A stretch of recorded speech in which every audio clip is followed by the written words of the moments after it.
الرجيم بسم الله الرحمن الرحيم السلام عليكم ورحمة الله وبركاته الحمد لله الذي أرسل رسوله بالهدى ودين الحق ليظهره على الدين كله ولو كره المشركون أشهد أن لا إله إلا الله وحده لا شريك له وأشهد أن محمدا عبده ورسوله اللهم صل وسلم وبارك على سيدنا محمد وعلى آله وصحبه أجمعين وبعد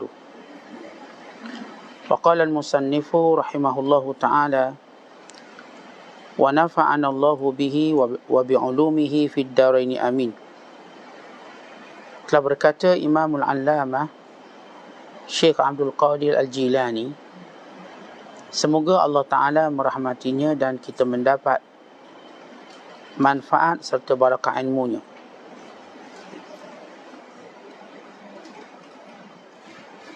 Engkau telah sibukkan dirimu dengan mengejar dunia dan mata bendanya. Nanti sedikit masa lagi engkau akan terhalang dari dunia itu, di mana engkau dengan kaum yang tumpukan fikirannya hanya satu sahaja, iaitu mereka memerhatikan Allah Azza wa Jalla dalam batin mereka sebagaimana mereka memerhatikannya pada zahir mereka. Mereka mendidik hati mereka seperti mereka mendidik semua anggota mereka, sehingga apabila semua ini telah sempurna buat mereka, mencukupilah buat mereka semua syahwat itu menjadi satu dalam hati mereka, iaitu memohon diri berada dengan Allah, mendekatkan diri kepadanya dan mencintainya. Itu sahajalah yang mereka fikirkan. Diceritakan sekali peristiwa bahawa kaum Bani Israel ditimpa kesusahan. Lalu mereka berkumpul kepada salah seorang dari nabi-nabi mereka seraya berkata, beritahukanlah kami apa yang akan merelakan Allah Azza wa Jalla, supaya kami melakukannya, sehingga yang demikian itu menjadi sebab menolak kesusahan yang menimpa kami. Nabi itu pun memohon Allah dari hal perkara itu.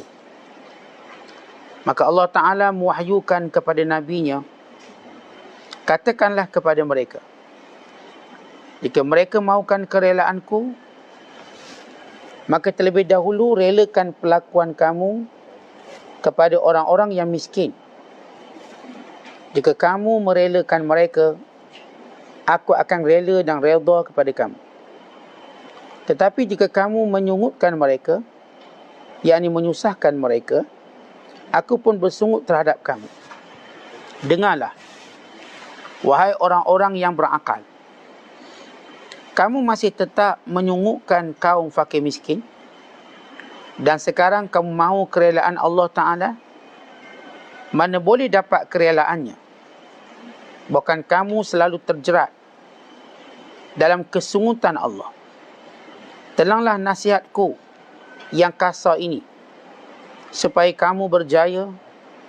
Yang pahit itu obat. Aku dahulu tidak pernah melarikan diri dari nasihat-nasihat para guruku dan kekerasannya dan kekasarannya. Bahkan aku terus membisukan diri dan membutakan mata, sedang bencana menimpa diriku daripada mereka. Tetapi aku tetap diam diri. Jika engkau tidak mahu sabar atas nasihat mereka, tetapi engkau hendak berjaya, mustahil, tiada diharapkan. Engkau tidak berjaya kecuali engkau sanggup menerima semua takdir Tuhan, baik yang buatmu atau atasmu. Pasti engkau tunduk di bawah bimbingan para guru, sambil menolak semua tohmahan terhadap mana yang sudah jadi takdir buat bahagianmu dan nasibmu. Engkau mesti menurut dan setuju dengan mereka dan semua hal ehwal. Nescaya akan datang kepadamu kejayaan dunia dan akhirat. Fahamkanlah apa yang aku katakan ini dan amalkannya. Faham tanpa amal tidak ada ertinya. Amal tanpa ikhlas sama seperti tamak yang kosong. Tamak itu semua hurufnya kosong, bulat. Tiada sesuatu pun ada padanya. Orang awam memang sudah faham kata-kata itu. Tetapi orang yang faham tahulah dia, lalu dia mengertikannya kepada orang awam, sehingga dia berhati-hati kepadamu. Tegasnya, jika engkau bersabar mendampingi Allah Azza wa Jalla, nescaya engkau akan melihat bermacam-macam keajaiban dan kelembutannya.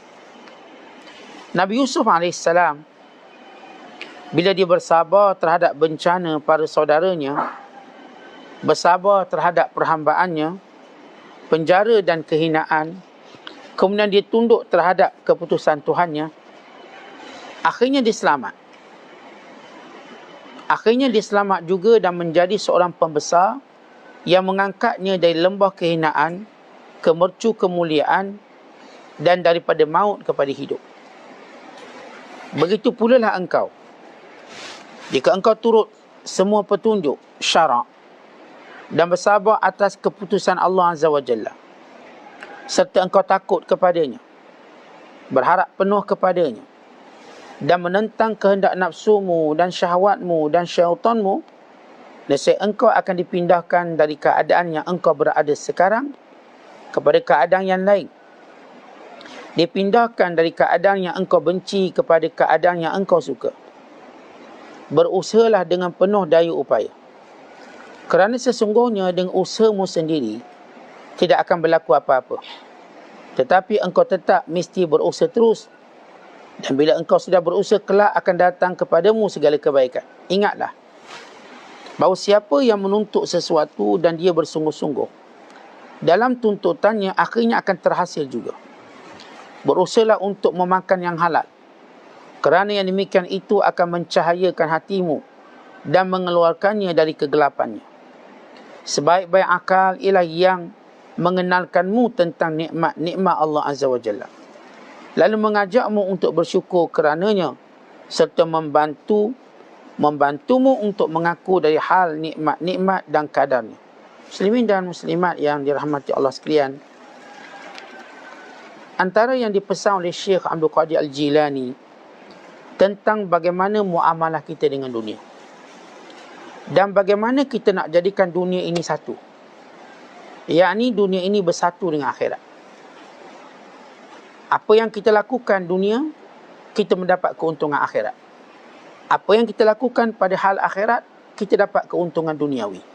Satu gabungan. Yang kedua, tentang kelebihan menjaga hal ehwal fakir miskin sebagai tanda keredaan Allah Subhanahu wa taala. Dan perkara yang ketiga ialah mendengar nasihat guru walau sekasar mana pun, walau sekeras mana pun. Tidak menjauhi mereka, bahkan bertindak mengikut apa yang mereka sarankan. Dan perkara yang keempat ialah memahami untuk mengamalkannya. Faham pada sesuatu untuk beramal dengannya dan beramal dengan keikhlasannya. Dan yang kelima, bila Syekh menyebut tentang tamak tidak akan menghasilkan apa-apa, sama sebagaimana hurufnya yang kosong belaka. Dan yang keenam, bersabar di atas segala takdir Allah Ta'ala kepada kita. Dalam segala perjalanan hidup kita yang telah disusun, yang telah ditakdirkan oleh Allah redha, supaya kita akan diangkat sebagaimana Nabi Allah Yusuf diangkat alaihi salam. Kemudian seterusnya ialah bagaimana kita hendak membersihkan hati kita dengan memakan makanan yang halal, sekaligus mewujudkan satu akhlak yang mulia, iaitu bersyukur dengan nikmat Allah Subhanahu wa taala. Baik, ini di antara beberapa intipati pesanan Syekh Abdul Qadir Jilani. Baik, perkara pertama, bagaimana kita nak melihat dunia dan akhirat suatu benda yang tidak bertentangan. Perkara pertama yang disebut oleh Syekh Abdul Qadir ialah kita tidak sibuk mengejar dunia dan segala perkara yang berkaitan dengan dunia, supaya kita tidak terhalang daripada akhirat. Kita menumpukan satu hanya kepada Allah, sebagaimana tumpuan hati kita pada Allah demikian kita jadikan seluruh fizikal kita tumpuannya juga pada Allah. Maka ketika itu syahwatnya akan bersatu dengan agama. Baik, kita nak huraikan perkara ini. Kalau kita lihat, ramai manusia melihat dunia dan akhirat sesuatu yang bertentangan. Kesemuanya ini kerana beberapa sebab. Kelompok manusia yang melihat dunia dan akhirat bertentangan kerana beberapa sebab. Yang pertama, kerana salah faham mereka terhadap bagaimana dunia dan akhirat ini boleh bergerak sekali. Seolah-olah mereka melihat dunia berada pada satu lembah, akhirat berada satu lembah. Kalau mereka pergi ke dunia, mereka mesti tinggalkan akhirat. Kalau mereka pergi akhirat, mereka kena tinggalkan dunia. Maka tasawur khatib, gambaran yang salah ini menyebabkan mereka tidak tahu untuk buat apa. Mungkin mereka terjebak dengan kelalaian dunia, atau mungkin mereka mengambil akhirat dan kerana terfitnah kehidupan dunia mereka. Yang kedua, yang menjadikan manusia melihat dunia dan akhirat suatu benda yang tidak mungkin bersatu, sebab mereka dalam urusan dunia mereka banyak buat benda haram. Sebab mereka judi, minum arak. Bila buat benda haram, mereka nampak agama ini arguing kepada apa yang mereka buat. Seolah-olah kalau mereka nak kembali pada akhirat, mereka tinggalkan semua. Bahkan tinggalkan dunia semua. Kerana mata pencarian mereka dunia yang haram-haram. Sedangkan yang halal tu banyak. Tapi kerana mereka dah terdidik begitu, yang terlibat dengan sistem riba sebagai contoh, lalu mereka takut mendekati agama. Kerana mereka lihat agama mengharamkan perbuatan ini. Lalu mereka berfikir, lepas tu saya nak kerja apa? Orang-orang yang berniaga, yang memang cara perniagaannya salah, bila mereka melihat agama, mereka lihat agama seperti melawan mereka. Kerana itu gambaran yang salah ini menyebabkan mereka lihat agama dan dunia tidak boleh bersatu. Dan yang ketiga, ialah golongan yang terlalu melebihkan dunia. Akhirat bila ada masa lapang, bila cuti, bila pencen. Orang inilah yang kata, nanti kalau saya pencen, saya akan ke masjid, saya akan ke surau. Nanti kalau saya kaya, saya akan derma. Nanti kalau saya anak-anak dah besar, cucu-cucu pun dah besar, saya akan dengar kuliah. Orang ni sebab dia melebihkan dunia terlampau. Dia buat akhirat bila ada kelapangan. Baik, ini 3 tasawur yang salah. Tasawur yang pertama, yang melihat dunia berada satu lembah, akhirat berada pada satu lembah. Seperti tak boleh bertembung. Tasawur yang kedua, ialah golongan yang buat benda dunia yang haram, lalu mereka takut dengan akhirat. Sebab mereka banyak buat salah. Orang ni lah nak jumpa ustaz pun takut. Sebab nanti ustaz tegur semua benda. Ustaz tak bagi saya kaya, ustaz tak bagi saya naik kereta. Sebab mereka tahu apa yang mereka buat salah belaka. Dan golongan yang ketiga yang saya katakan, mereka lebihkan dunia berbanding akhirat. Mereka sibuk dengan kerja. Ada ruang akhirat, tapi tunggu masa lapang lah. Saya akan dengar kuliah kalau saya balik awal kerja. Dia tak merancang apa-apa pun untuk dapat akhirat. Tapi kalau ada ruang kosong, dia akan masukkan agama. Nanti kalau ada cuti Maulidul Rasul, ada cuti mak hijrah, okey, dia akan dengar ceramah. Ada Maulidul Rasul, dia akan dengar ceramah. Kalau tak ada, dia tak. Kalau dia sibuk, dia tak. Ini 3 golongan ni salah. Siapa golongan yang betul? Yang menyatukannya. Yang menyatukan sehingga dia bekerja dan dia melihat kerjanya ibadat. Dia bekerja, dia tak melihat bahawa ia menghalangnya untuk mendapat akhirat. Dia buat perkara itu dengan satu yang kita katakan dalam satu acuan. Ini Abdul Rahman bin Auf. Dia kaya dan dialah yang solat sah depan. Dan dialah yang infak paling banyak. Ini Uthman bin Affan. Dialah yang telah menyenangkan segala keperluan umat Islam. Dia kaya, tak ada apa pun yang menghalang dia menjadi salah seorang yang dijamin syurga.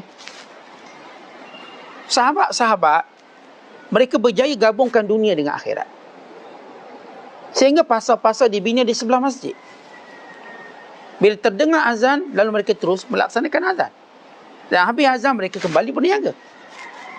Lihat bagaimana mereka satukan. Sehingga tidak bertentangan.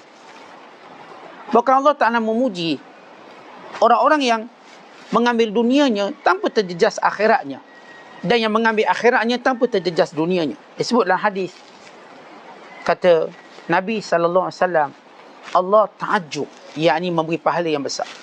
Seorang lelaki yang mengembala kambingnya di puncak bukit. Syaziyatul Jabal, di puncak-puncak bukit. Lalu bila sampai waktu solat, dia azan, dia iqamah. Kemudian dia solat. Kemudian kembali dia dengan kambing. Lalu kata Allah Ta'ala, lihat hamba-Ku. Dia azan, dia iqamah. Dia mendirikan solat kerana takut padaku. Saksikan kamu semua, aku ampunkan dosanya. Dia tak perlu tinggalkan kambing dia atau tinggalkan pekerjaannya sebagai penternak untuk semata-mata duduk di masjid. Sahabat-sahabat tidak faham begitu. Demikian kita lihat bila Rasulullah menceritakan seorang lelaki Bani Israel, kerjanya ialah menanam pokok, menanam tanaman yang hasilnya dijual dan dia dapat keuntungan. Tetapi dia seorang wali Allah. Ada seorang wali Allah sedang berjalan di padang pasir, bi'ardin falati, di padang pasir.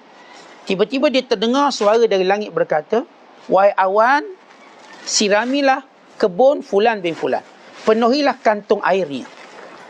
Maka bila lelaki wali Allah ini mendengar, dia mengikuti pergerakan awan tadi.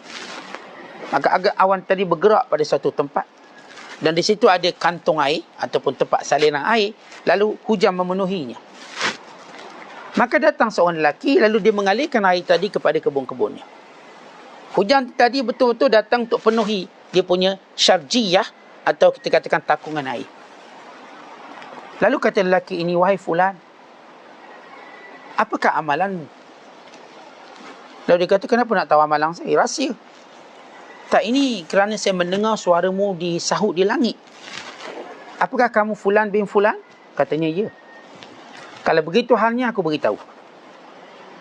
Lalu katanya, kerja aku ni petani. Dan setiap kali aku mendapat hasilnya, akan kubahagikan 3. 1 untuk keluargaku, 1 untuk fakir miskin dan orang-orang yang memerlukannya, atau dengan kata lain sedekah. Dan 1 lagi untuk kujadikan kembali modal pusingan. Ya, kerana itu Allah mengangkat dia menjadi wali Allah. Di sini kita tengok 2 contoh yang saya sebutkan tadi ialah orang yang faham bagaimana nak menggabungkan dunia akhirat menjadi satu. Dan ini disebut oleh Abdullah bin Umar. Ihris li dunyaka ka'annaka ta'ishu abada. Wahris li akhiratika ka'annaka tamutu ghadan. Carilah dunia seolah-olah kamu hidup selama-lamanya.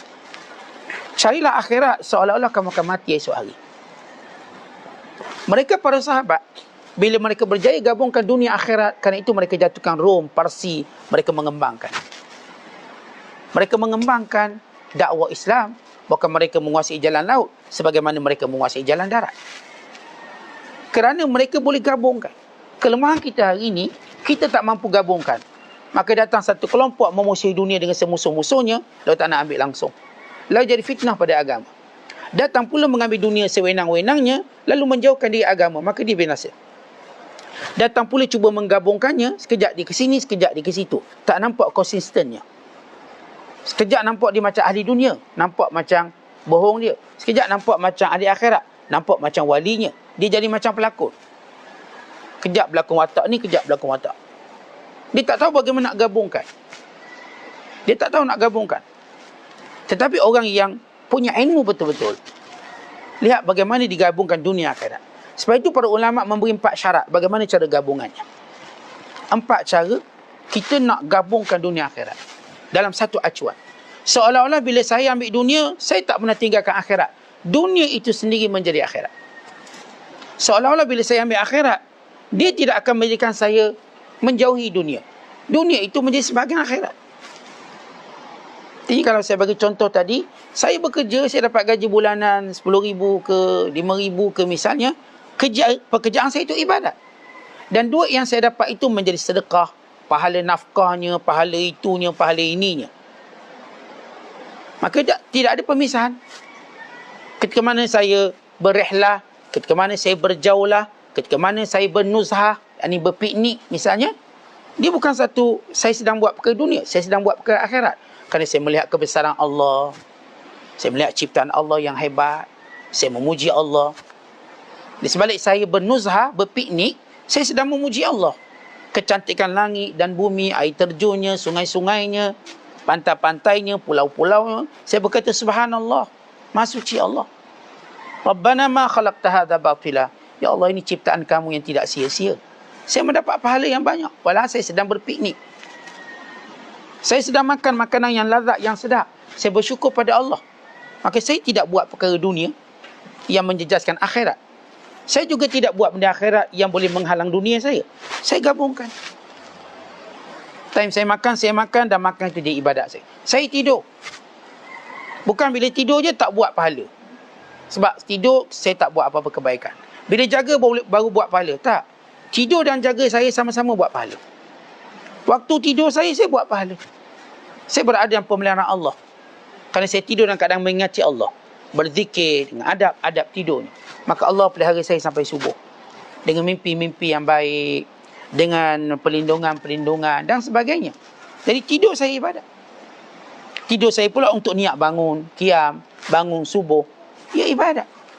Dengannya saya cergas beribadat. Kita lihat bagaimana gabungan ini. Baik, kita nak tengok 4 perkara ni. Macam mana saya nak gabungkan dunia dan akhirat. Yang pertama ialah segala pekerjaan dunia kita mesti kita tahu tentang keharusannya. Boleh. Jangan bila buat urusan dunia yang Allah dah larang dah. Terlibat dengan riba, judi. Tak boleh dah. Macam mana nak gabung? Tak boleh nak merge dengan akhirat. Pertama, pekerjaan saya itu halal. Ternak kambing, halal. Cocok tanam, halal. Berniaga, halal. Saya nak jadi orang tengah, halal. Simsar, broker, halal. Pertama, kena kenal pasti pekerjaan itu halal. Kena kenal pasti. Baik berniaga di pasar halal tak? Halal. Saya nak buka kedai makan, Ustaz, halal tak? Halal. Semua perkara ini halal. Saat saya nak buka ni, Ustaz, ni untuk khidmat belasan orang, boleh? Jangan, haram. Saya nak buka rumah urut. Tanya rumah urut siapa ni?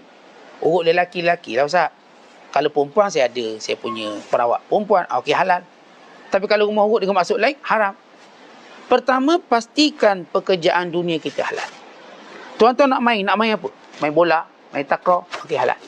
Saya nak main tumbuk-tumbuk orang, Ustaz, tinju. Oh, jangan, haram, pukul orang.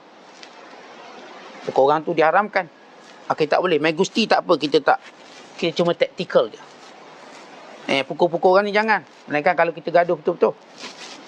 Okey, sukan-sukan pukul orang ni, para ulama menyatakan bahawa hukumnya haram, memukul orang. Dalam pertandingan kita pukul orang, tak boleh. Itu petarung-petarung Islam dia tahu benda tu, dia pun berhenti. Dia tahu waktu berhenti. Maka pertama, kena pasti apa yang kita nak buat. Saya nak main sukan. Okey, boleh. Tapi sukan gimnastik. Ni perempuan nak main gimnastik. Tak boleh. Melainkan kalau awak pakai dengan jubah-jubah sikit gimnastik, saya tak tahulah. Tapi gimnastik kalau dengan hari ini, kita tak boleh. Jadi, pertama, kena pasti dulu perbuatan itu harus. Yang kedua, terapkan, tatbikkan hukum Islam dalam tu. Contoh, bila saya berniaga, maka saya tahu tipu tak boleh, riba tak boleh. Saya terapkan tatbik dalam tu. Berniaga tu harus. Lalu saya nak kemaskinikan dia. Bila saya berniaga, waktu matangnya saya keluar zakat. Bila saya berniaga, saya tak tipu orang. Kalau saya tertipu, saya sanggup refund balik. Silakan refund balik. Saya tersilap bagi makanan basi, tak apa, cik ambil balik duit. Makanan basi tu tak kira, jangan kira. Kerana dia tahu ada hukum di situ. Kalau sekiranya dia lupa bawa balik duit, dia akan hantar balik duit. Cik, tadi saya pulangkan cik tak cukup duit. Hukum syarak kata kena pulangkan balik. Maka bila kita buat perkara-perkara dunia yang harus tadi, kita kena tatbikkan hukum syarak pada dia. Yang ketiga, sentiasa kita memandang dunia itu hina walau sehebat mana pun dia. Kita tidak terikat dengan dunia. Taklah sampai sembahyang teringat dunia, tidak. Kita taklah bila dapat dunia ni gembira melampau-lampau sampai menghina orang lain. Kita tetap melihat dunia ini hina sementara. Umpamanya kata ulama, macam tuan-tuan tengok jamban. Tahu jamban? Tandas, toilet, hammam, dauratul miyah, itu semua tandas. Bunyi macam mana pun tandas. Baik, tandas ni tandas kita lawa kita buat. Tuan-tuan tengok tanda-tanda seorang yang tertentulah sebab dia suka kebersihan. Tanda dia cantik, bersih. Mozaik dia daripada Itali, mungkin daripada Spanyol, design dia ala Alhambra, tandas dia. Selawa mana pun dia buat tandas, dia terikat tak dengan tandas? Teman-teman kenapa teringat tandas saya? Tak mungkin dia ingat. Dia tahu tandas tu tempat buang tai. Tandas tempat buang kencing. Dia tahu itu tempat hancing. Tempat itu bila dia ada keperluan, sakit perut, itulah tempat dia. Tak ada pula difikir, saya rasa hari ni nak makan nasi biryani dan tandas lah. Sebab apa? Sebab lawa sangat tandas saya. Saya nak makan nasi biryani. Ada sahabat saya, bila saya pergi jumpa dia, dia pengarah di satu institusi pendidikan. Saya kata, saya nak pergi bilik air. Kata kawan saya, Syekh, ana bawa entah ke tandas yang di Pertuan Agong. Oh, ada tandas yang di Pertuan Agong. Ya, ni khas untuk yang di Pertuan Agong. Saya kata, elok lah. Dia pun bawa saya. Ni tandas yang Agong kencing. Oh, bukan calon-calon tandas ni. Agong kencing. Agong qada hajat. Dia pun bawa. Syekh entah orang pertama guna lepas dia. Saya pun masuk. Ya, Agong punya tak adalah bunga-bunga. Bukan bunga kertas, bunga betul lah. Ada. Kita masuk. Saya pun okey, kita pun setakat hajat kita. Lepas tu kita keluar. Tak ada pula saya balik Johor, saya teringat tandas Agong tu tak ada. Ingat, bila lah saya dapat masuk lagi. Tak ada. Kalau saya ada keperluan RNR, boleh, mana-mana boleh. Saya tak pernah teringat benda tu. Tu Ustaz cerita tu, itu umpama dia. Kita nak beritahu walaupun kita duduk tandas hebat, kita tak akan teringat dengan maksud nak makan kat sana, nak tidur kat sana, nak dating kat sana. Saya ingat saya nak jumpa dengan ni lah, bakai saya kat mana? Kat tandas. Takkan macam tu. Pergilah taman bunga. Misalnya, pergilah rumah dia ke, mak mentua, bakal mak mentua dan sebagainya. Tak mungkin. Bila Allah beri izin saya pergi ke Doha. Satu masjid besar di Doha. Harganya dibina lebih kurang dekat bilion duit Malaysia. 300 juta dolar USD. Ditambah lagi lawa. Jadi orang tu dia nak tunjuk masjid ni lawa, dia pun tunjuk tandas dia. Ustaz nak tengok tandas dia. Ini dia punya jubin dia Ustaz, marmar dia, import khas daripada Italy. Dia punya mangkuk tandas. Memang kita nak ke tandas tu, kita kena tengok lah. Tengok Ustaz, lawa. Macam istana. Tunjuk. Tak ada pula kita teringat nak pergi tandas kat Doha. Tak ada lah sampai macam tu. Walau dia cerita lawa, dia cerita ratus ribu dibuat bilik air, tak akan ada orang fikir nak tidur bilik air. Kita just melepasi hajat, kemudian kita tinggalkan. Kita mungkin teringat ruangan-ruangan lain, tapi tidak ruangan tandas. Maksudnya tuan-tuan, dunia ni macam tandas tadilah. Macam mana pun tuan-tuan ambil, banyak. Tuan-tuan tetap nampak dia sementara, dia hina. Dia benda yang tak perlu kita berbangga-bangga. Tak perlu kita nak bangga sebab kita ni kaya pada orang, tak perlu. Jangan jadi macam korun. Sebab semua yang berbangga dengan dunia, semua bukan orang baik-baik. Semua orang-orang yang Allah Ta'ala musnahkan mereka. Tak payahlah kita ikut trend orang nak tunjuk dia duit banyak, dia sekian-sekian, dengan perasaan bangga dan riak. Jangan. Kita tahu dunia hinanya kat mana. Orang betul-betul kaya, tuan-tuan, dia takkan tunjuk harta dia. Dia malu nak tunjuk harta. Orang baru nak up yang tunjuk harta. Sebab kita ialah mangsanya seterusnya. Supaya kita percaya dia. Orang kaya dia cuma berbisik je. Dia nak cerita harta dia, dia berbisik je. Tak ada dah nak cerita terang-terang. Tapi orang yang baru nak kaya ni jerit punya orang. Tengok saya ada kereta, jerit. Inilah kerana berkat MLM saya. Itu nak perangkat kita lah tu. Orang betul-betul kaya, tuan-tuan tengok, senyap. Kereta dia tak tunjuk, rumah tak tunjuk, menyorok macam tu. Sebab dia tahu implikasi dia kalau dia beritahu nanti anak dia kena colek. Nanti lembaga datang. Lembaga datang ambil harta dia. Takut dia. Lembaga hasil dalam negeri. Takut. Dia tak semudah tu nak beri dia. Nama pun dia bagi nama orang lain. Dia pun just ambil gaji je. Dia orang kaya di dunia tapi dia ambil gaji sikit je gaji dia. Supaya dia tak kena apa-apa tindakan. Macam tu cara orang-orang benar-benar kaya. Dia tak akan bangga dengan dunia, dia tahu implikasinya buruk, bahaya. Jadi, kalau kita nak jadikan dunia sebati dengan akhirat, jangan sesekali memandang dunia itu hebat. Lihatlah akhirat itu hebat. Sebab itu kata Rasulullah, 2 rakaat sebelum subuh lebih baik daripada dunia dan isinya. Bayangkan cuma 2 rakaat lebih baik pada dunia dan isinya. Bagaimana yang lain-lain, solat fardunya, bagaimana ibadat-ibadat wajibnya. Oleh sebab itu tuan-tuan sekalian, kita jangan terpedaya dengan dunia sehebat mana pun dia.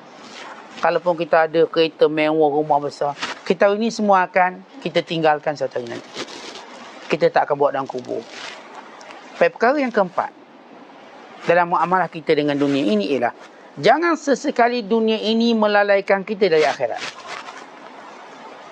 Kerana itu kata Abdullah bin Mas'ud, para sahabat Rasulullah, mereka berniaga. Bila dengar saja azan, mereka tinggalkan. Mereka biarkan. Dan mereka solat. Mereka dengar kuliah. Kemudian mereka kembali berniaga. Dengar je azan, kembali. Tertutup hati mereka untuk berniaga bila dengar azan. Yang mereka nampak ialah tanggungjawab mereka dengan Allah. Kalau sekiranya dunia tidak melalaikan kita daripada mendapat akhirat, maka dunia itu sudah sebati dengan akhirat. Kita tahu, tuan-tuan, macam mana pun kita sayang anak kita. Waktunya kita pergi kerja, kita tinggalkan. Sebab saya kena kerja pukul 8 pagi masuk kerja. Anak kita sayang ni, baru pandai merangkak, kita tinggalkan. Kenapa? Kita ada tanggungjawab. Isteri kita ni lawa ni, atau suami kita ni handsome, di waktu kerja kena tinggalkan dia. Sebab apa? Saya ada urusan. Bolehlah ambil cuti sehari, 2 hari, tapi jangan banyak-banyak, nanti kena pecat. Kita pun tahu implikasi. Akhirnya walaupun kita ada benda yang kita suka kat rumah, waktu kita kerja, kita pergi. Demikian juga dalam agama. Tentang kita tahu tanggungjawab kita, solat, ke masjid, dengar kuliah, itu tanggungjawab dan kewajiban kita. Walau sepenting mana pun urusan dunia, jangan melepasi benda ni. Jangan gunakan alasan dunia untuk kata saya tak sempat. Kalau kita nak gunakan alasan akhirat untuk kata saya tak sempat urusan dunia, maka itu tanda kehebatan kita. Tapi kalau kita gunakan urusan dunia untuk buat alasan tak sempat akhirat, itu tanda awal kebinasaan kita. Sebab waktu kita lihat dunia itu lebih penting dari akhirat, kita sedang mendedahkan diri kita pada kebinasaan. Saya melihat tidak ada benda yang lebih penting pada agama saya. Tidak ada perkara lebih penting daripada amalan yang saya boleh bawa ke syurga, saya boleh bawa ke akhirat kelak. Sebab itu para sahabat, mereka seringkali beri alasan akhirat untuk tidak buat ke dunia. Kata Umar Al-Khattab, kami meninggalkan 9/10 dari urusan dunia, takut terjebak dengan haram, menyalahi agama. Kami sanggup tinggalkan 9/10, ambil satu je. Hati-hati. Khaufan, bimbang, jatuh kepada perkara yang Allah larang. Kita pula tuan-tuan, kita mungkin ambil 9 daripada 10. Walaupun kita tahu ada syubhat. Kemudian Syekh Abdul Qadir bawa satu kisah. Baik, ini tanda-tanda orang yang bila dia dapat dunia, dia tunaikan hak dia. Seolah saya sebut 4. Dan kalau kita boleh tambah daripada kenyataan Syekh Abdul Qadir, iaitu bila kita dapat dunia, berikan kepada empunya ni. Hak dia siapa? Orang yang paling berhak dapat dunia kita ialah orang-orang miskin. Kalau tuan-tuan tengok, siapa paling gembira bila dapat dunia? Orang-orang yang memerlukan. Orang-orang miskin. Rumah saya pokok buah banyak. Bila saya makan, saya tak rasa gembira.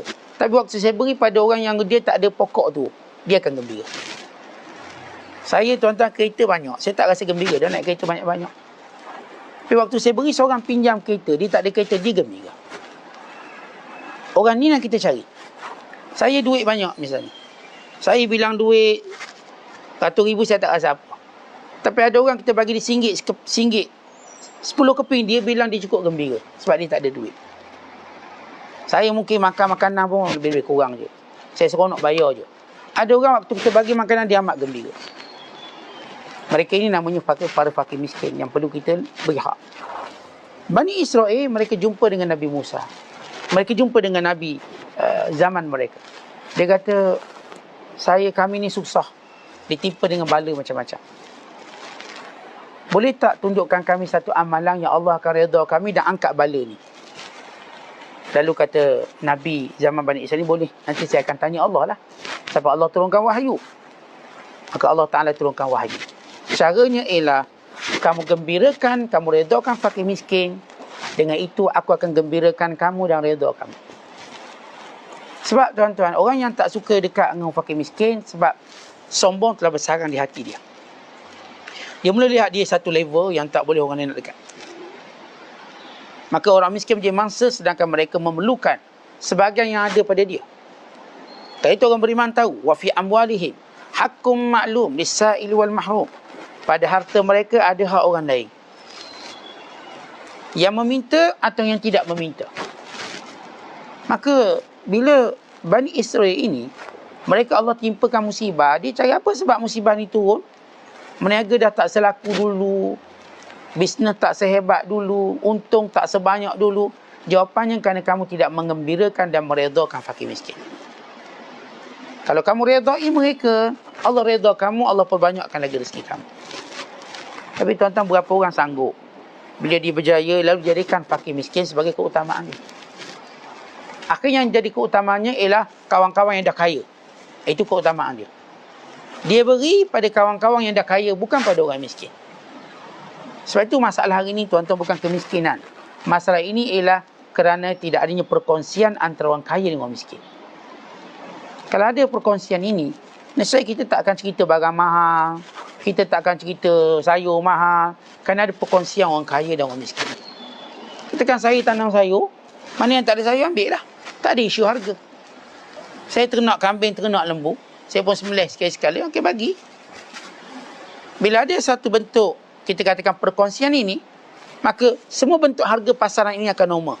Sebab ada orang yang menyediakan kemudahan secara hadiah, secara sedekah. Sebab itu sedekah menyeimbangkan ekonomi. Kalau tak ada sedekah, kita ni jenis kapitalis belaka, barang asyik naik dan gaji kita tak naik-naik. Tapi kerana ada kelompok yang sedekah, barang tak boleh nak naik sebab ada orang boleh bagi percuma. Ni Yahudi yang kuasai ekonomi Madinah. Semua benda berbayar. Nak beli air kena bayar, nak mandi kena bayar. Datang Uthman bin Affan beli telaga, sedekahkan percuma. Akhirnya air mula jatuh harga. Dan mula orang tak fikir berniaga, mereka patut-patut je berniaga. Kita sebahagian kita tuan-tuan ada banyak tanah, boleh tanam pokok macam-macam serai. Kalau kita petik lalu kita berkongsi nikmat ini dengan orang lain, saya kata tak ada isu harga sayur mahal. Tak ada isu harga tu mahal, harga ni mahal. Sebab ada perkongsian. Tak ada orang yang kita namakan sebagai monopoli. Kadang-kadang orang cerita sayur mahal, sayur tak habis kat rumah. Ni daun-daun sok saya tanam, apa nama ni, ulam raja saya ada, daun kesung saya banyak.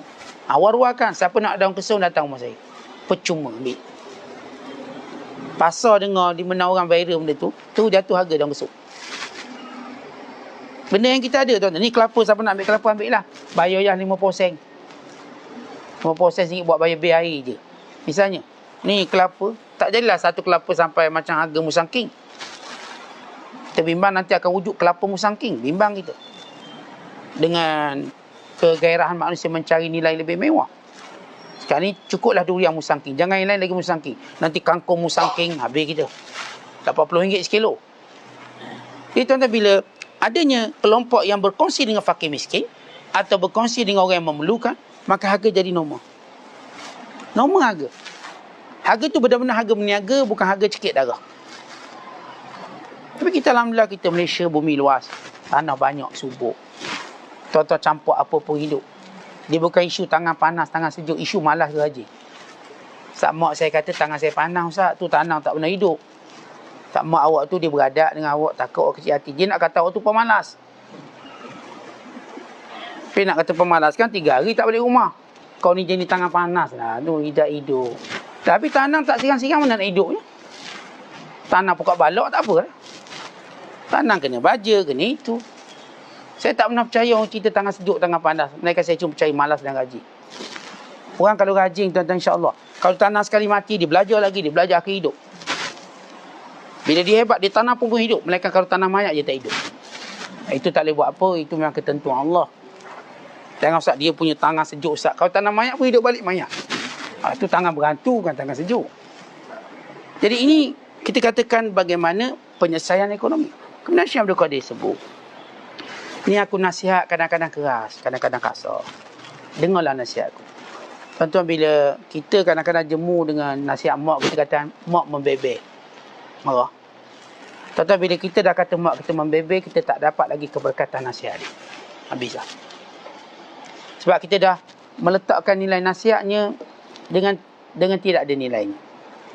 Tok guru kita pun sama. Bila kita kata tok guru kita marah kita dah letakkan sesuatu bukan pada nilainya. Kita kekal berkata, walau guru kita marah, dia nasihat saya. Tapi kalau kata tok guru tu marah saya lah, dia benci saya, tuan-tuan dah hilang kebaikan berguru. Guru ni, kata Syekh Abdul Qadir, aku pun ada pengalaman. Aku buat pekak, buat buta je. Tok guru cakap apa, tengking ke diam je. Tak payah nak ambil hati sangat. Ni kecil hati, nak marah. Walau guru kita nak beri benda yang baik ni. Ikut je dia cakap apa ikut. Sebab tak mungkin seorang guru nak suruh kita buat benar lah. Tak mungkin. Cuma benda tu tidak selari dengan kita nak je. Itu je. Kalau kata okay, kita nak buat kuliah 5 pagi, ikut je lah. 5 pagi. Kita nak buat kuliah pukul 7 pagi, kita ikut je. Benda tu cuma tak selari dengan kehendak kita. Kita belajar bersetuju dengan guru kita, nasihat kita dapat banyak kebaikan. Dan terus menganggap nasihat guru kita ialah nasihat. Bukan dia marah, bukan dia tengking, bukan. Dia nasihat. Walau nadanya berbeza-beza. Ya, hari dia okey, dia pun nadanya slow. Hari tak okey, dia pun macam marah. Atau kadang-kadang ustaz ni macam ngutuk juga ni. Ustaz ni tegur ke ngutuk kita ni? Saya rasa macam ustaz kutuk saya je. Tuan-tuan cakap macam tu, nilai nasihat habis. Kita jangan pernah kata tok guru kita saja kita katakan sini singa kita ataupun perli kita. Ini nasihat dalam perli ni kata kat kita. Jangan. Nilainya hilang.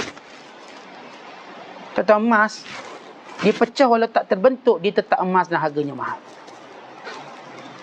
Emas tadi walaupun dia tak terbentuk jadi macam apa ni, kita katakan lipan bara ke, atau orang panggil bunga durian ke, atau bunga kekwa ke, emas ni bentuk. Kalau emas tadi tak dibentuk apa-apa, pecah macam tu, dia tetap emas dan dia bernilai. Emas hancur, tetap emas. Emas kotor, tetap emas. Kalau jual berharga. Nasihat tuan-tuan lebih mahal pada emas. Macam mana pun kadang-kala kita terima nasihat tadi, dia tetap lebih mahal pada emas. Kerana masih ada orang sanggup nasihat kita. Tentu kalau masih ada orang sanggup nasihat kita, menegur kita dalam keadaan kita macam ni, kita dah besar, kita dah tua ni, masih ada orang ingatkan kita. Maka apakah kita rasa ia lebih rendah daripada nilai yang emas? Kita dah tua-tua, emas dah tak laku untuk hidup kita. Kalau kita tua-tua pakai emas besar-besar, orang kata ni tua tak sedar diri sungguh. Kalau adalah makcik-makcik tua umur 70, dia pakai lagi sekilo kat tangan dia. Sampai stroke tangan dia pakai emas. Tua-tua dia pakai kalung sampai dia tu dah bongkok, dia bongkok lagi. Kena emas ni. Setengah kilo ni. Tetapi kita kata makcik ni memang tak sedar diri betul ni. Kenapa? Dia cuba mengangkat kembali dunia yang dia dah tak layak. Jadi kalau makcik-makcik tua pakai lagi gincu, Allah nenek ni teruk benar nenek ni. Sebab gincu dia pun nampak macam tanah kubur juga. Dah umur 70. Dia nak pakai lagi, kita kata macam gila je makcik ni. Macam sesak lagi je, tak nampak lagi pangkal jalan.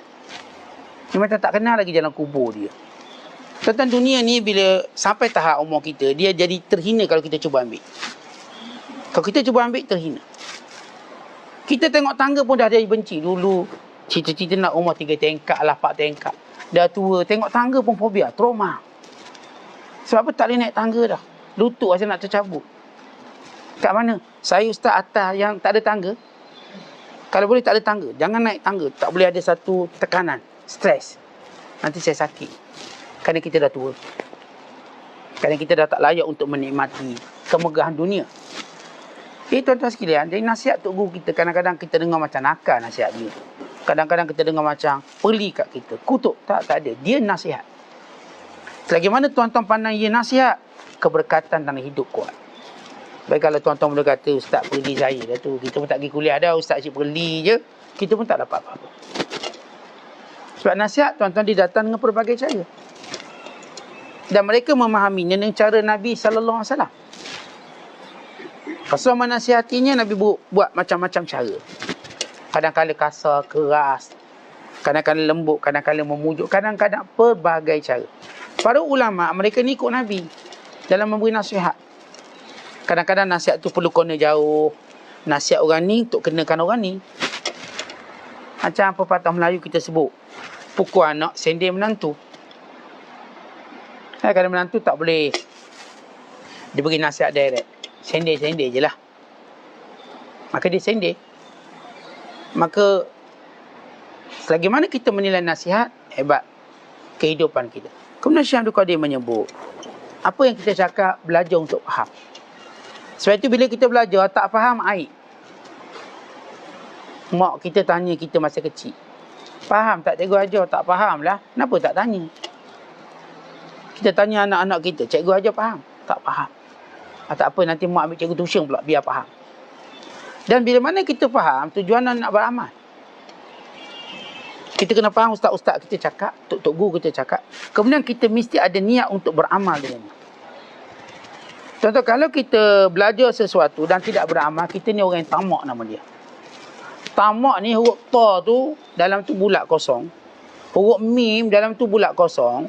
Dan huruf ain dalam tu bulat kosong. 3 kosong. 3 kosong tak ada nilai. Tamak. Kalau kita je Arab, tamak. Ta tu dalam tu ada ruang dia. Ta kosong. Mim ada ruang. Kemudian bila mim disambung dengan ain tadi ada ruang. Ruang tu 3 kosong. Tak ada nilai. Maknanya kalau saya ada ilmu, saya tak faham dan saya tak beramal, ia kosong. Kita cuma tamakkan ilmu tapi tak beramal apa-apa. Oh, kuliah jangan main semua ni. Kita ada jadual macam tamak kita ni, tapi kita tak faham apa-apa dan kita tak beramal apa-apa. Maka ini tamak yang rugi. Sebab apa pun kita nak belajar, kita nak beramal. Tak guna puluhan tahun kita belajar tapi satu pun kita tak beramal. Sebab itu Allah Ta'ala akan tanya kita akhirat kelak tentang ilmu kita, apakah kita beramal dengan. Wa an ilmihi fima umila bihi. Ditanya tentang ilmu dan bagaimana diamalkannya. Tak amal, maka hilanglah nilai, hilanglah kemuliaan ilmu tersebut. Kemudian Syekh Abdul Qadir ajar kita, tuan-tuan, dalam hidup ni kita akan lalui takdir yang kita tak suka. Takdir ni bukanlah lebih banyak daripada apa yang kita suka. Tapi manusia ni, kalau ada satu dia benda dia tak suka semua jadinya. Suami kita banyak benda baik ni, banyak. Tapi ada satu benda kita tak suka. Yang itulah kita gaduh sampai hari ni. Itu perangai kita. Kita suami pun sama, isteri kita banyak benda baik, banyak. Tapi ada satu benda tak suka. Itulah yang kita gaduh tak habis-habis, tak boleh selesai sampai hari ni. Kita masih tak boleh terima kekurangan itu. Ini kita. Bukan saya, bukan tuan-tuan, tapi kita. Maknanya manusia. Manusia ni, bila ada je satu takdir yang dia tak secocok dengan diri dan kehendaknya, dia mula rasa dia ni malang. Walau nikmat Allah banyak. Banyak. Dia cuma sakit lutut je nikmat lain. Makan boleh. Sakit lutut 3 pinggang makan. Sakit lutut sakit. Sambil gosok lutut. Makan sakit lutut ustaz ni. Dia lupa ni. Contoh. Dan mungkin ada orang garuk. Ustaz saya garuk. Belasah lagi udang 4 ekor. Kan garuk ni ustaz tak berapa sihat. Tapi ni boleh makan. Tuan-tuan, kita lupa nak syukur nikmat. Bila tengok sikit, yang ni kita bunyi. Yang sakit ni, sakit orak, sekian pinggang. Macam slip disc. Slip disc, tangan penuh ni, shopping. Slip disc, duk ngadi slip disc. Kiri kanan. Tuan-tuan, kita tak membilang nikmat, kita membilang musibah. Musibah ni kalau kita bilang, boleh bilang sebab dia sikit. Nikmat kalau kita bilang, tak boleh bilang sebab dia banyak. Wa in ta'uddu ni'matallah la tuhsuha. Kalau kamu bilang nikmat Allah, kamu tak boleh kira nikmat. Tak boleh kira. Banyak nikmat. Bukan nikmat Allah ada dalam musibah. Kata musibah yang kena kita ada nikmat Allah. Kita sakit. Akhirnya penyebab kita sakit, anak cucu kita semua balik. Tidak, kalau kita suruh balik payahnya. Baliklah, sibuk lama. Syarat. Balik, sibuk lama. Kita weekend dah janji dengan kawan. Nak mengai kat Kenyir. Yang ni begini. Kita mak ni sakit, balik semua. Kau nak balik jumpa mak, baliklah. Mungkin ni kali tak akhir kot, mak sakit ni. Pernah balik cuti emergency. Lihat sakit kita dalam musibah, ada nikmat. Kumpul semua anak-anak kita, boleh balik. Walaupun dia balik, dia main telefon pula tu masalah kita. Balik main telefon pula. Ingat jenguk mak. Dia selfie je dengan mak dia. Okay? Balik jumpa mak, buah hati, syurga saya. Lepas tu mana hilang dia? Sebab gambar tu pun nak letak Facebook. Orang kata bagus betul anak ni. Tapi selfie sekeping tu lah. Mak dia tu tengok tak ada dah dia. Lepak dengan kawan. Kononnya cari kenangan. Dia lupa kenangan paling hebat sekali ialah ibu dia. Tapi pergi cari longkang juga. Ni Ustaz, kenangan saya mandi bogel tu. Ni longkang. Ini pokok ni saya dulu panjat jatuh. Dia lupa mak ni lah kenangan dia. Dia lupa dia pernah duduk dalam perut mak dia. Rumah yang paling mahal sekali. Yang tak boleh dijual, dia je boleh duduk dalam. Kita pernah duduk dalam rahim ibu kita. Inilah rumah paling mahal yang kita pernah duduk, tuan-tuan. Paling bererti sekali kita duduk. Dalam mana? Dalam rahim ibu kita. Dan kenangan tu banyak. 9 bulan dalam perut mak kita. Kita patut tanya mak sepanjang 9 bulan mak ngandung saya. Ceritalah sikit. Itulah kenangan agung kita. Dalam tu macam-macam mak kita alami dalam tempoh 9 bulan. Jadi tuan-tuan sekalian, bila kita sebut tentang bersabar dengan musibah, saya katakan musibah ni kalau kita kira, memang boleh kira sebab dia tak banyak. Tapi yang tu yang kita anggap banyak. Kita mengeluh yang tu, sabar. Belajar sabar. Kalau kita sabar, Allah akan ubah keadaan kita macam Allah ubah Yusuf alaihissalam. Dari dia dibuang dalam perigi buta, kemudian menjadi hamba, kemudian disumbat dalam penjara, akhirnya menjadi pembesar yang hebat. Dan dirakamkan surahnya surah Yusuf.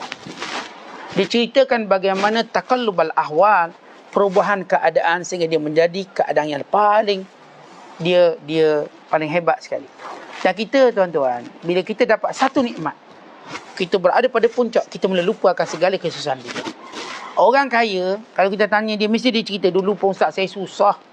Saya jual tempe, susah. Dulu Ustaz saya pernah jaja. Tapi apakah dia rasa lagi susah sekarang? Tak. Dia cuma cerita je, sambil mukanya keruk-keruk nak tunjuk macam susah. Dia dah tak susah sekarang. Sebab itu nanti, bila ahli syurga, di akhirat kalau ada orang tuan-tuan, sepanjang dunia dia kena musibah belaka. Maka sampai masa Allah Ta'ala nak beri balasan syurga. Tapi Allah tanya dulu. Orang ni dulu susah kat dunia ni. Allah ambil dia, Allah celup dalam syurga. Kemudian Allah tanya, pernah susah tak kat dunia? Tak pernah ya Allah. Tak pernah. Bila kita dapat kesenangan, kita lupa pernah susah. Tak pernah. Dapat sekali celup dalam syurga. Yang ni pula senang. Masa dunia senang. Allah celup sekali dalam neraka. Allah tanya, kamu pernah tak senang di dunia? Tak pernah ya Allah. Tak pernah. Memang susah. Ini mak manusia. Bila nanti akan datang balasan, kita akan lupa kesusahan kita. Nah, kalau orang tu jahat, dia akan lupa balik kesenangan dia. Ini hebatnya ujian ataupun kita katakan takdir Allah. Jadi apa pun yang Allah Ta'ala takdirkan pada kita, belajar bersetuju. Kemudian kata Syekh, dalam kita bersabar ni tuan-tuan, mintalah petunjuk syarak. Sabar ni dia tak boleh kita sabar macam tu. Sabar minta petunjuk syarak. Apa patut buat? Solat, zikir, doa. Minta nasihat orang alim, orang soleh. Minta doa mak ayah. Cari jalan keluar. Sabar mesti ada petunjuk syarak. Kalau tidak, sabar kita habis, kita akan kering sebagaimana air yang kering. Habis. Sabar ni kita tak boleh tahan macam ni. Saya tengah sabar ni, Ustaz, duduk sini. Dah 3 hari duduk sini, saya sabar ni. Jangan. Buat sesuatu. Minta petunjuk. Minta Allah tunjukkan kita melalui solat istikharah. Minta Allah tunjuk kita melalui doa. Minta bimbingan orang-orang yang alim, orang yang berpengalaman. Orang-orang yang berjaya dalam menghadapi ujian sama dengan kita tapi dia berjaya. Tanya dia. Ini panduan syarak. Supaya kita mampu lebih lama bertahan untuk sabar. Sebab orang yang sabar tanpa petunjuk syarak, akhirnya dia gagal menahan sabarnya. Akhirnya dia menjadi orang paling pemarah sekali. Saya kata, saya dah lama sabarnya. Ada ayat dia. Saya dah lama sabar. Saya dah tak boleh sabar lagi. Daripada dia mulia akan jadi hina. Sebab dia tak belajar petunjuk syarak. Kalau orang belajar petunjuk syarak, dia kekal sabar. Kemudian kata Syekh, katanya siapa pun yang berusaha bersungguh-sungguh, Allah akan beri pada dia. Tapi dalam masa yang sama, dia kena tahu, semua benda itu bukan daripada dia. Dia cuma usaha bersungguh-sungguh. Semuanya datang dari Allah. Dan akhir kalam, penutup kata, beliau menyatakan, makanlah yang halal. Yang demikian itu akan cahaya hati kita dan akan terang hati kita. Kemudian dengan hati yang terang, buat apa? Fikirlah nikmat Allah. Jangan fikir musibah yang menimpa. Fikirlah nikmat. Hanya orang yang hati terang yang boleh fikir tentang nikmat Allah dan kadar kemuliaan nikmat Allah Ta'ala. Dan orang ni yang Allah Ta'ala sebut dalam Quran, wa qalilum min ibadiyas syakur, sedikit hamba-Ku yang bersyukur. Tuan-tuan, macam mana nak bersyukur? makanlah makanan yang halal. Dan bila hati kita terang, bayangkan nikmat. Kita bayangkan kita dalam usia macam ni nikmat, kita masih boleh berjalan, masih boleh melancong, tuan-tuan, kita masih boleh buat orang-orang benda yang orang muda buat, alhamdulillah. Kita masih boleh makan. Lihat syukur kita kepada Allah atas segala nikmat ini. Wallahu a'lam bissawab. Assalamualaikum warahmatullahi wabarakatuh.